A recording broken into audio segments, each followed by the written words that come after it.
Hey everyone, it's Desiree, and happy Halloween if you celebrate the holiday.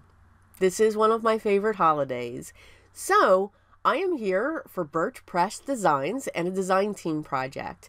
And we're going to make a Halloween card using rectangle frame dies, just some colored cardstock, and we're also going to do an inlay technique when it comes to these dies that we're going to use. So I've pulled out the dot layers, which are just absolutely adorable. They remind me of the bubbles coming up from a cauldron. And then we're going to use this sentiment from their set called Best Friends. So here we go. So I grabbed a piece of black cardstock. I'm going to treat it with my anti-static tool.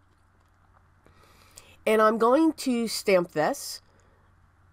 And I'm going to use my white embossing powder. Now my embossing powder is from Recollections and it's called Snow. Once that's heat set, I'm going to set that aside. We're going to trim that a little bit later. So these are the frame dies. They are rectangle. Of course, there are 4 in the set. Now, that magnetic sheet, that came from me. That's what I store my frame dies on. And it's actually vent covers that I get from my local hardware store. So these are the 4 layers that I cut. Now, you could layer them like this. Okay, it'll add some dimension to your card. It'll also add color to the back of the open dots. What I wanted to do, though, now is I'm going to take the size smaller, the next size down from the original paper one, and I'm going to set that die in place. And I'm going to set it on an angle. So I'm actually going to cut that frame out from the center. So it's a way that you could get a frame accent if you're, maybe you're making a card that's going to have a frame set around it. You could use these to accent that area as an overlay. You could use these pieces, cut strips, and so forth. So there's a lot that you could do with this type of a frame. So I'm going directly on my standard A2 size card base, which is 4 1/4 by 5 1/2. And for this card, it became a side folding card. I'm just going to make sure that my crease is there for the top, because again, I'm working directly on this. I'm not going to have a design panel. So I'm going to use my liquid adhesive, and it's my Nuvo Deluxe, and I'm just going to put a small bead just in certain areas along this frame, and I'm going to set that down onto my panel.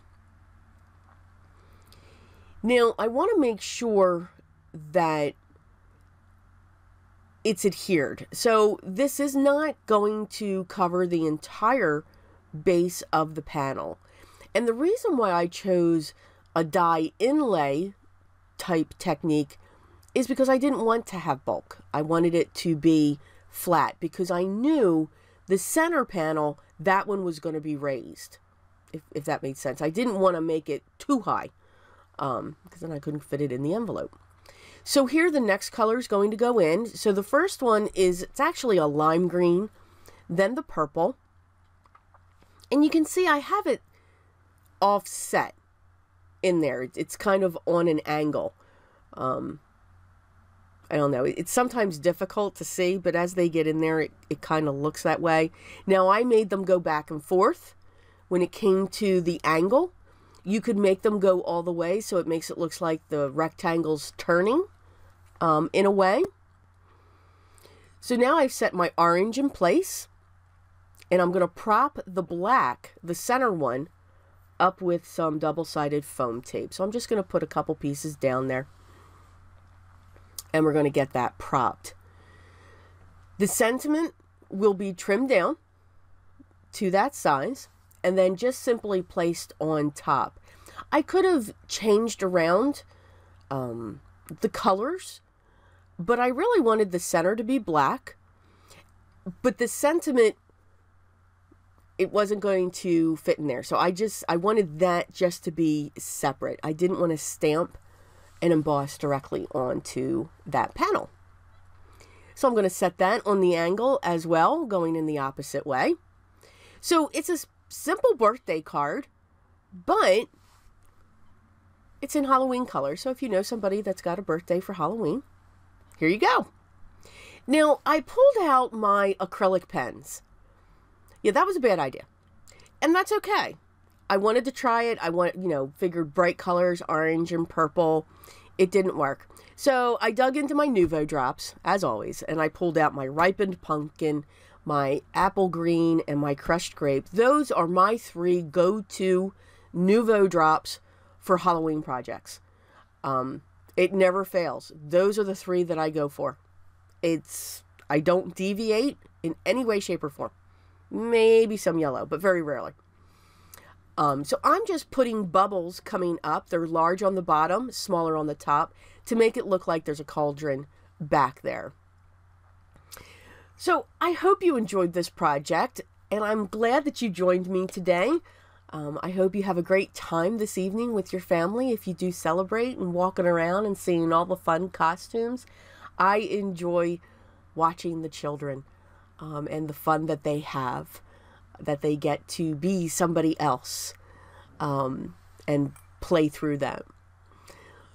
So all the products that I used, of course, will be linked down below in the video description. If you have a question, leave that down below as well, and I'll get back to you as soon as I can. Don't forget to like and subscribe. I'd love to have you here as part of my YouTube community. We have a great time here. Again, I hope everyone's having a great day. Enjoy your evening. Tonight, I know it'll be a lot of fun, but remember what's most important. Always be creative.